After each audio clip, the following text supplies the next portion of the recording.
You're walking back from the mailbox. You've got a stack of envelopes in your hand. Most of them have windows, and through those windows, you can see bold, urgent lettering. Statement enclosed or past due. You don't even open them. You just toss them onto the kitchen counter where they sit in a growing, menacing pile. Every time you walk past that pile, you feel a sharp, physical squeeze right in the center of your chest. Your stomach feels slightly hollow, and this low-grade, heavy dread settles over your entire day. You find yourself doing the math constantly. If I pay the minimum on this one, can I cover the minimum on that one? Or am I just moving water around a sinking ship? Instead of feeling like an adult navigating life, you feel like a prisoner. You feel deeply ashamed, incredibly suffocated, and profoundly stuck. Why? It's not just about numbers on a screen. To your brain, that debt is an invisible trap. Today, we're looking at why being stuck in debt feels like a biological crisis. We're talking about cognitive subjugation, the debt collector reflex, and why the financial system was deliberately engineered to keep you on this treadmill forever. Let's look at the evolutionary mechanics. For millions of years, human survival depended on freedom of movement. If an animal is trapped in a corner or caught in a snare, its nervous system goes into an absolute frenzy of panic, dumping cortisol and adrenaline into the bloodstream to force an escape. Debt is the modern psychological equivalent of a steel bear trap. Your brain doesn't understand the abstract concept of a revolving credit line. What it does understand is that your future freedom has been collateralized. It knows that you cannot leave a toxic job, you cannot move to a safer neighborhood, and you cannot rest because you owe your future labor to a distant creditor. This triggers a state of chronic hyper-vigilance. The exhaustion and depression you feel when you're in debt isn't a lack of discipline. It's your primal survival software realizing you've been captured by the system and shutting down your energy to conserve resources. Now, let's look at a massive, revelatory, real-world story that proves you aren't just fighting your own bad habits. You are fighting an aggressive, multi-billion-dollar predatory industry. Look at what's happening in the dark underbelly of finance with debt buyers. When you fall behind on a credit card or a medical bill, the original bank eventually gives up and writes it off.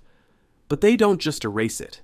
They pack your debt into giant digital spreadsheets with millions of others and sell it for pennies on the dollar to massive private equity-backed debt-buying corporations.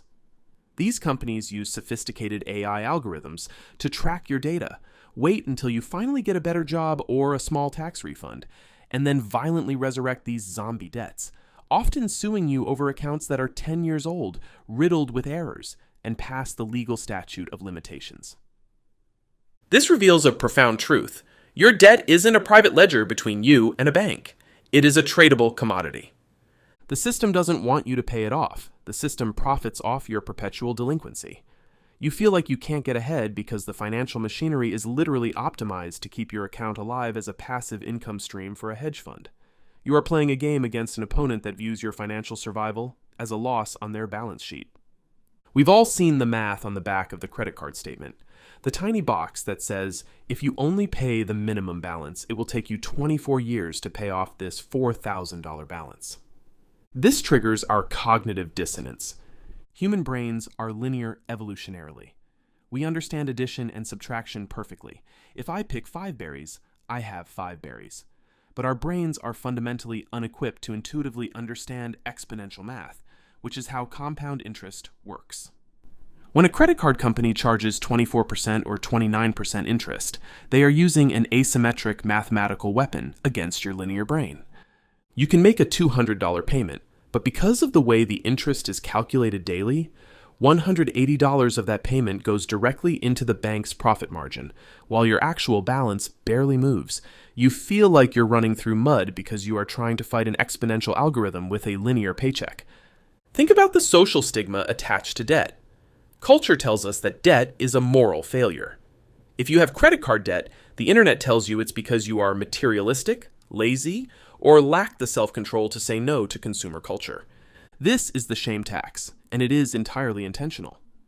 By framing debt as a personal moral defect, the financial industry ensures that we suffer in absolute silence. We don't talk to our friends about it, we don't unionize, and we don't demand systemic regulation because we are too busy drowning in our own guilt. But this ignores the basic reality of modern economics. Wages have flatlined, while the cost of surviving, healthcare, education, groceries, has skyrocketed. For the vast majority of people, credit cards aren't funding luxury vacations. They are functioning as a synthetic safety net to bridge the gap between what they earn and what it costs to stay alive. Your debt isn't a reflection of your greed. It's a reflection of a system that forced you to borrow just to participate in society. If you are lying awake at night doing the math over and over, I need you to take a deep breath and listen to this very clearly. Your financial net worth is not your human self-worth. The entire capitalist apparatus is designed to make you believe that your value as a person is directly correlated to your credit score and your bank balance. If your balance is negative, the system implies that you are a negative asset. But that is an absolute lie. You are a complex, beautiful, irreplaceable human consciousness. You are a good friend, a loving family member, a creative soul, and a resilient survivor. A bank ledger cannot measure your integrity, your capacity for joy, or the love you bring into the world. Your debt is just a bad contract you signed in a broken system. It is an external circumstance, not an internal identity. You are not your balance. At the end of the day, being in debt is a heavy burden, but it is a temporary state of architecture, not a permanent destination. Acknowledging the stress, letting go of the shame, and recognizing that the system was rigged to behave exactly this way is the first step toward breaking the emotional chokehold it has on you. The banks can track your numbers, they can call your phone, and they can send their letters. But they cannot own your mind, they cannot control your peace, and they cannot take away your future. So the next time you look at that pile of mail, forgive yourself. Put the envelopes down, look at the reality of the economy, and remember that you are worth infinitely more than what you owe. If you are currently watching this video while stressing over your budget for the month, hit that like button. Subscribe for more honest, unfiltered truth about the reality of modern life. And tell me in the comments, what is the most ridiculous, predatory interest rate or hidden fee a financial company has ever tried to hit you with? I'll see you in the next one. Forgive your past self, protect your peace, and try to stop letting a corporate spreadsheet dictate how you sleep at night.